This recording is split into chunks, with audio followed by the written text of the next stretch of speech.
Okay, just in case people don't know yet lah. When a person lies, there is one challenge that that person have to face that a person who's telling the truth does not have to face. Now, when you're telling the truth, let's say I say my name is Imraz. Now, I know that I was given this name. It's in my IC, it's my birth cert. My whole life, people call me Imraz. And if I want to tell the truth, people ask me my name, I say it's Imraz. And I don't have to recall because it's natural. When I write my name, I write Imraz. I identify myself as Imraz. When people call me Imraz, I respond to that name. That is my name. That is the truth. Now, let's say for whatsoever reason, I don't want to be known as that, and I want to be to deceive people. So I go to this group of people, and they ask my name. I say Ramli. I use this name Ramli. Now, they ask me where I live. If I live in Bangsa, but I say I want to live somewhere else, I live in Korea, for example. I say Korea.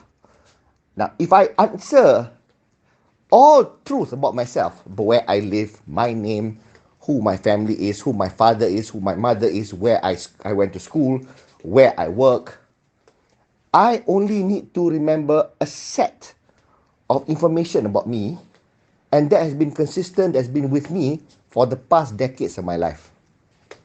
But when I need to lie, I need to be creative, I need to come up with alternative things about where I work, all these things. And the important thing about every lie, you must remember that lie. Because if you have to repeat that lie, you may not remember it again. Because you remember one set of truth, and then the others you fabricate lies. So when you come up with a story, a narrative, which is lies, the challenge for a person who lies is that they need to have a very strong memory. They have to have a photographic memory if they are to prevail. They must come up with a set of lies, and they must be consistent. And when they talk about something else that's related, it cannot trip over the earlier lie. This is the problem with all lies, because we are human beings, we are mortals, we are fallible, and we will miss somewhere when we're telling a lie. And anyone that is sharp can capture, and especially if what you say is recorded on video or in writing, this can be compared even decades or centuries from now. People can see the glaring contradictions in your narrative. Okay, why did I talk about all this? You look at RPK punya first video, and you look at the second video. When you lie so much, you completely forget what you lie, because you are so freely lying. You are just concocting and fabricating as you go along. It comes to a point, especially when you're old, you can't even bother to remember what lies you said. And you say new lies. But when people have it recorded, or you record it, people can compare notes. In the first video, RPK talks about langkah Dubai. And the main thing about what he's saying is that they already went to see the king, and they have already proposed Tok Mat. Because apparently Muhyiddin declined, tak mau jadi PM. Hisham Budin tak nak. So, semua orang tu tak nak. Hamzah Zainuddin tak nak. Semua tak nak. So, therefore, they put forth Tok Mat, and semua orang kata kita ada confidence in Tok Mat. So, therefore, dah bawa pada Agong. And Agong apparently dah perkenankan pun. Agong dah perkenankan. When at that point of time in that video, RPK themselves and PN did not even know how many purportedly yang menyokong dia orang punya kerajaan baru ni. Okay, so because he is saying in the same breath that UMNO tak sure lagi, tak pasti macam mana lagi. Kalau dia pun tak sure, how can they tell the Agong numbers? And if they can't tell the Agong numbers, how is it that RPK boleh kata Agong perkenankan? See, there, you dah fitnah Agong dah. RPK dah fitnah Agong.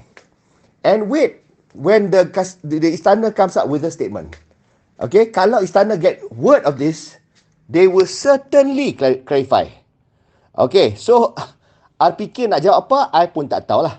Kalau if that is the case, then finish lah, finish credibility dia. Okay, so now itu satu video pertama. Next video, less than 24 hours thereafter, dia buat satu video. This time ada SD, konon 120 SD. 120 SD, dia ada long list. Now, why would they give him the list? Why would he have the list? Kalau dia ada list, then the list would already be public now. Kalau RPK ada list, it can also leak. So, list of orang yang buat 120 SD ni, untuk apa dia buat SD ya? Nak kata dia tak setuju Anwar, dia bagi kat Agong so decide online. Agong nanti kata, Agong kalau katakan ada lah such SD, Agong will say, okay, if you contend that 120 tak ada dah, then bring it to parliament lah. File a motion of no confidence lah. Apa masalah dia? And you all semua tak sokong, kata siapa sokong Anwar punya a vote of confidence. Anwar was gentleman. He went there. He did it earlier. And the raise of hands apa semua tu established that he had majority support. So the last checked at parliament, he had majority support. So sekarang ni RPK and walaupun PN alleges that he doesn't have any more support. Tapi cuma every month ada saya lah from Bersatu duk sekarang ni menyatakan sokongan. So itu kita tahu, itu factual. Tapi ini RPK punya speculation ataupun dia privilege information. Dia dah 120 orang dah tak sokong Anwar Ibrahim sebagai PM apparently. Aku kau jadi Agong, I tell you what Agong will do lah. Agong, this outgoing Agong ataupun the incoming Agong. If that's true, testing parliament. Tanya kat parlimen. So, the issue is, RPK dok kata, kena ikut constitution. Hadi Awang kena kata, ikut constitution. Okay lah, ikut constitution. Ikut constitution, in order to bring down a government, it's got to go through a dissolution of parliament. And kalau dah proven, Anwar tak ada majority support, itu betul apa RPK kata. Anwar have got to resign. But, has that come to the knowledge of Anwar? Has that been put forth in parliament where the whole rakyat can see? Tak ada. So therefore kalau you betul-betul nak Anwar resign, nak dissolve the parliament, then bawa lah. Kenapa you buat SD pula? Untuk apa? Agong nak apa? So jadi kalau you dah bagi SD just to get to Agong make attention, ya okay, Agong can get attention. Agong will tell Anwar, test your vote of confidence. Opposition boleh raise at any point of time. That is what allowed by parliament. Jadi kenapa Agong nak kena guna firasat dia untuk teka-teka siapa agak-agaknya ada majority support. For now, as far as Agong is concerned, Anwar has majority support. Okay, based on 153 ke 148, I'm not sure. Either one. Okay, there is no others yang ada as far as Agong is concerned. Tapi kalau tak, let the parliament prove otherwise lah. Kan? And issue en bloc, issue anti hopping law, akta lompat parti, akta anti lompat parti. Bacalah. Dia bukan about just tukar. RPK nak kencing lah, nak kata kalau dia tak sokong, dia boleh tak sokong sini tapi dia masih lagi UMNO. No, firstly, baca betul-betul akta tu. Akta tu is not just what is considered as lompat parti. Satu, kalau you tukar parti, you switch to parti lain, you join parti lain, itu lompat parti, yes. Another one is that you undi tak sama seperti keputusan the leadership of the party.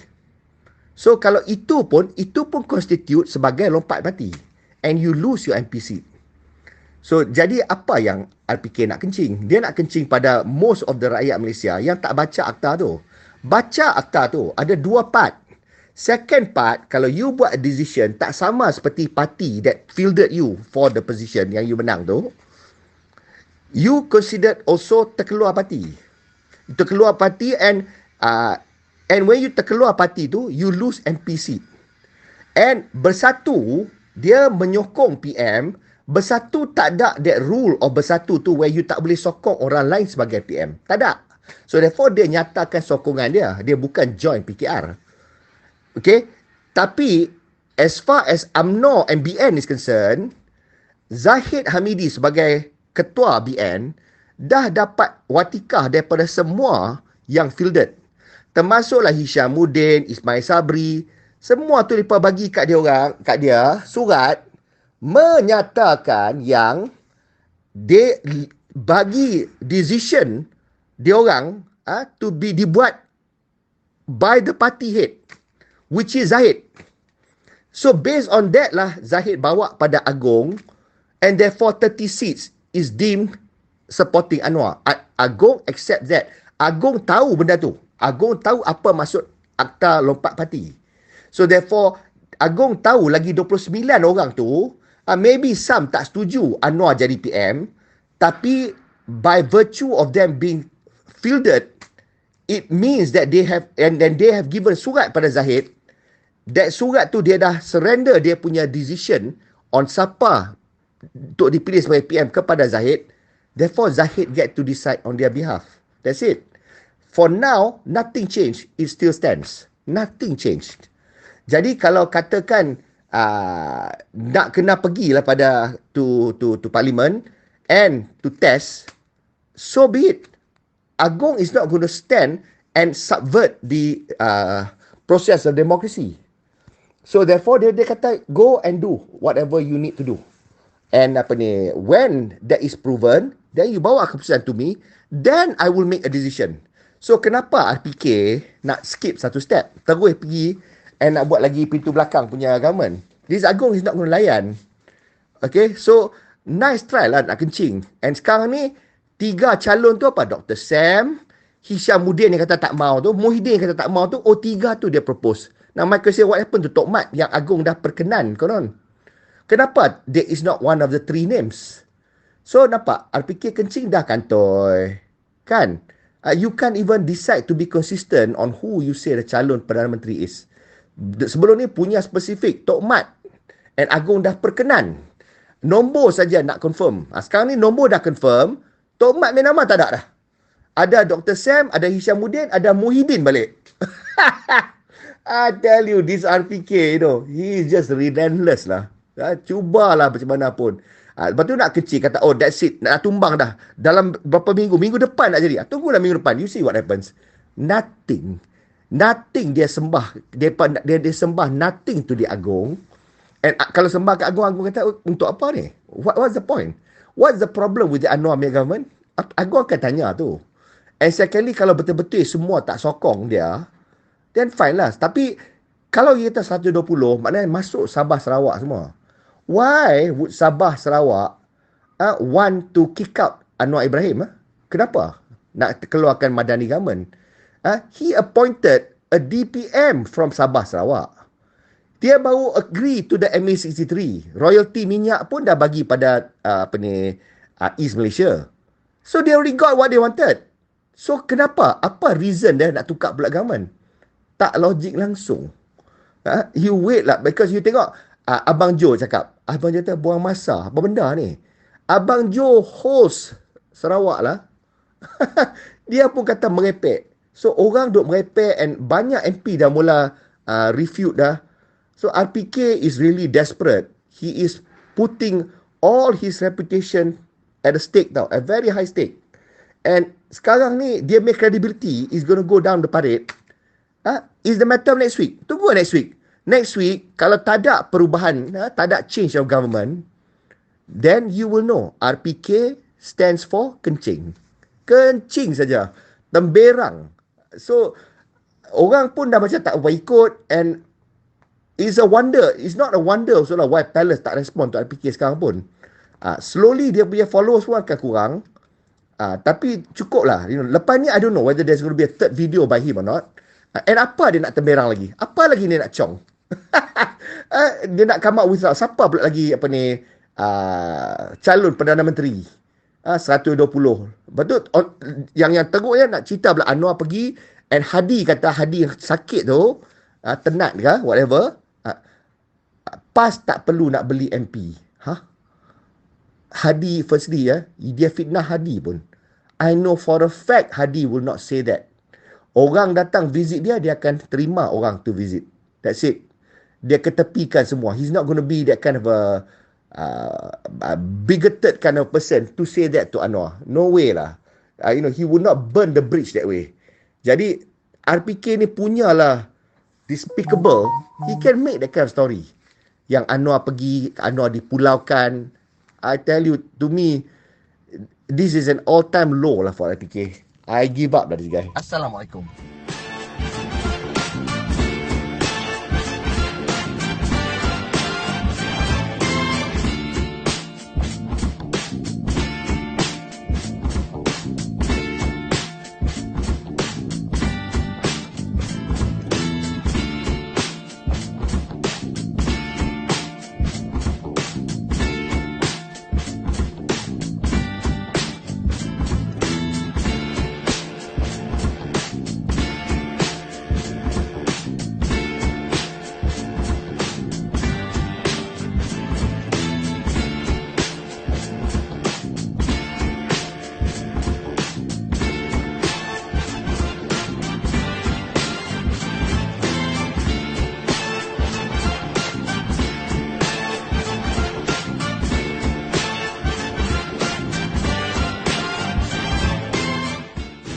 Somebody had promised to give me a new iPad earlier in the year, and then he later said that it will be at the end of the year when he gets his bonus, and now he tells me that he didn't achieve his performance target and didn't get his bonus, so no iPad for me. So I'd like to do some fundraising to get a new iPad, because the iPad that I use now is 7 years old, and every few months I have to send it for repair. It's really on its last legs. So I'm going to put my account number here, and if you can transfer whatever you can afford, that would be a great help. Now if we have 11,300 subscribers and each subscriber donated RM1, then I could get the iPad. I have to get one with the high specs, the 2 terabytes of memory, because making these videos is quite memory intensive, and I want to future-proof it so that they could last me another 7 years. If I get one with small memory, it will cause no end of issues for me. Okay, so if you can do that, and once I raise funds to get a new iPad,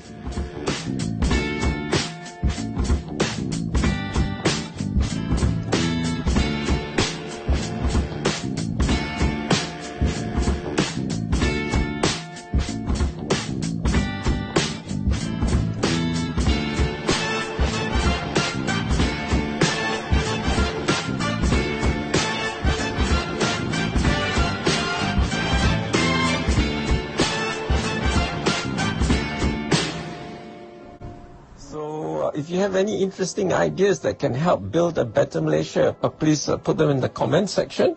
And if you haven't subscribed, do subscribe. The subscription is free. You don't have to pay money. And we don't, YouTube doesn't give us your information. So there's no list of subscribers. I just know the number of subscribers, but no information about who the subscribers are. And we are not monetized, so there's no advertisements. When you click on our videos, you straight away watch our videos. You don't have to see annoying ads. Anyway, now please subscribe if you haven't done so, and please share our videos far and wide. Terima kasih. Wassalam.